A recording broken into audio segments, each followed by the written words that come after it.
Kate Mila Falcha, welcome to Irish Granny Helen. Welcome if you're new, welcome if you're old, welcome if you're middle-aged. No, welcome to everybody. I'm glad to have you back.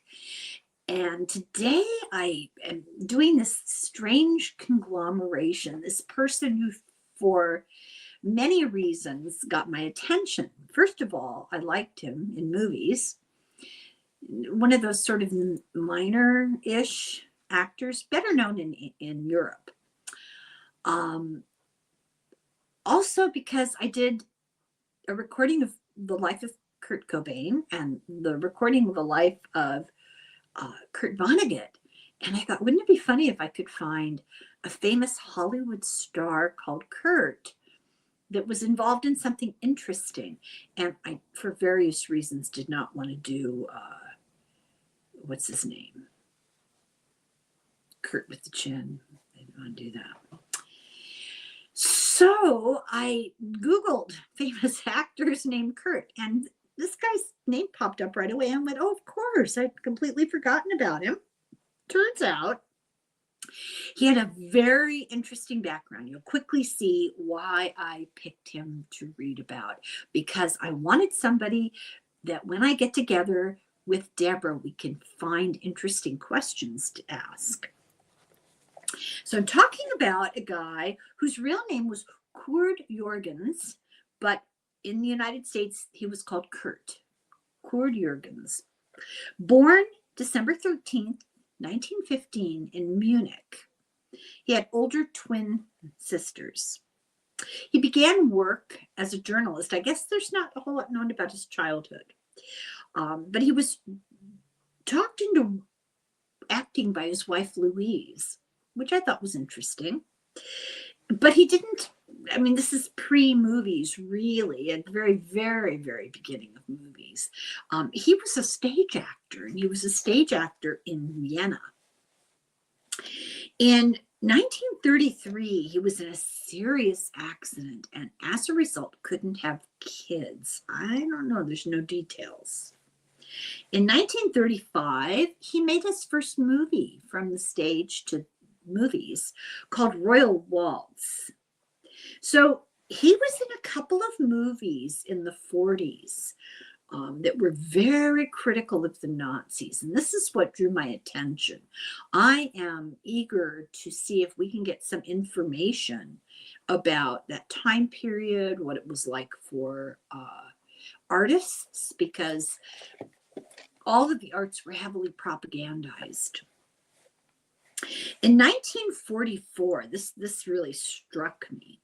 In 1944, he was at a bar, and he got into an argument with Robert Kaltenbrunner, who was the brother of a high-ranking Austrian SS officer Ernst, who was a member of the Baldur von Schirach's staff. Now, that name rang a bell, and I couldn't remember where I'd heard it.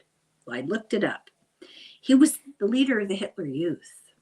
He was also a war criminal. He was the Gauleiter of Vienna. He was a virulent anti-Semite. He deported 65,000 Jews. He spent 20 years in Spandau after the war and died in 1974 at the age of 67.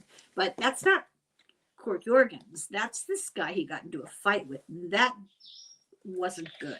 He got into this fight in the bar. This guy sent him to a labor camp for politically unreliable people in Hungary. But he escaped and he went into hiding. So his life is like a movie. It's really interesting. So after the war, he became an Austrian citizen. And he was used to been acting in Vienna, right? And in the late 40s and in the 50s, he made many movies, and there's a whole long list of movies that he made in Germany, Austria, Italy, France, and I didn't bother. He just became a huge international star. In 1957, he made a movie called Bitter Victory with Richard Burton, and that kind of introduced him to English-speaking audiences. In 1957, he made the movie The Enemy Below. This was his first American movie. It was about a U-boat commander. He starred with and had an affair was Dorothy Dandridge. That blew my mind. Now, why you ask, would that blow my mind? Dorothy Dandridge was an African-American actress. This guy got his start in Nazi Germany. Now, obviously, he was anti-Nazi, anti-fascist, but his culture was not necessarily open-minded at the time. So I guess it just took me back. Now, they had a long-standing relationship. He made the Inn of the Sixth Happiness with Ingrid Bergman. He was called the most active international star of his day. He was conventionally handsome in kind of a silver fox kind of way, if you know what I mean. But as he got older, he got fewer offers.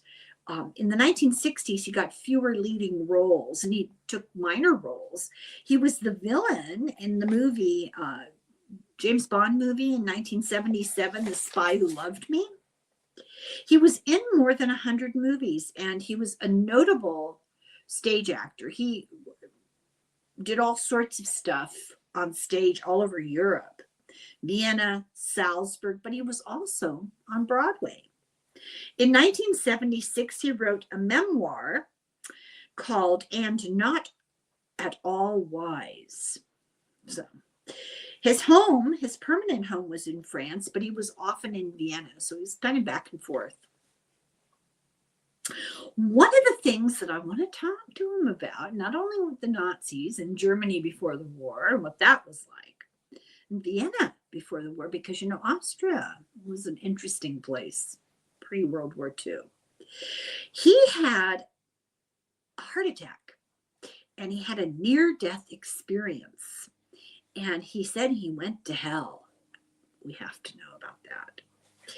He had a much younger girlfriend at this point in his life. And in 1974, she died in a car crash. It's very sad. He was married 5 times. He died June 18th, 1982, at the age of 66, his heart, and was buried in Vienna. Now, I know this is very short, but I thought he would be an interesting person to speak with because of the history that he experienced.